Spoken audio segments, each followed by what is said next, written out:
To him who in the love of nature holds communion with her visible forms, she speaks a various language. For his gayer hours she has a voice of gladness, and a smile and eloquence of beauty, and she glides into his darker musings with a mild and healing sympathy that steals away their sharpness ere he is aware. When thoughts of the last bitter hour come like a blight over thy spirit, and sad images of the stern agony, and shroud and pall and breathless darkness in the narrow house, make thee to shudder and grow sick at heart, go forth under the open sky, and list to nature's teachings, while from all around, earth and her waters, and the depths of air, comes a still voice.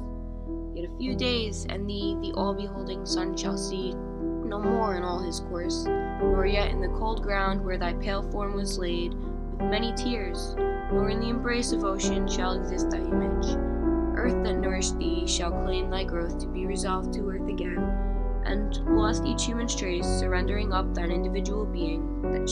shalt thou go to mix forever with the elements, to be a brother to the insensible rock, and to the sluggish clod which the rude swain turns with his share and treads upon. The oak shall send his roots abroad and pierce thy mold.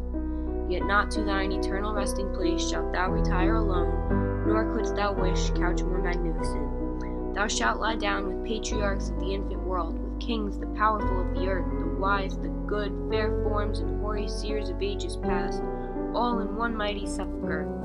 The hills rock-ribbed and ancient as the sun, the Yale stretching in pensive quietness between the venerable woods, rivers that move in majesty, and the complaining brooks that make the meadows green, and, poured round all, old ocean's gray and melancholy waste, are but the solemn decorations, all of the great tombs of man. Golden sun, the planets, all the infinity and host of heaven are shining on the sad abodes of death,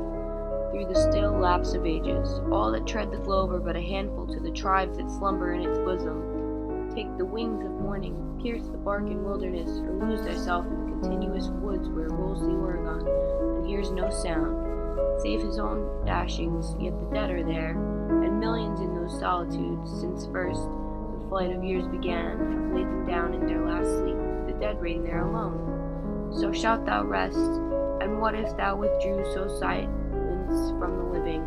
and no friend take note of thy departure? All that breathe will share thy destiny, the gay will laugh when thou art gone, the solemn brood of care plod on, and each one as before will chase his favorite phantom. Yet all these shall leave their mirth and their employments, and shall come and make their bed with thee. As the long train of ages glides away, the son of men, the youth in life's green spring, and he who goes in the full strength of years, matronly maid, the speechless babe, and the gray-headed man, shall one by one be gathered to thy side by those who in their turn shall follow them. So live that when thy summons comes to join the innumerable cabinet,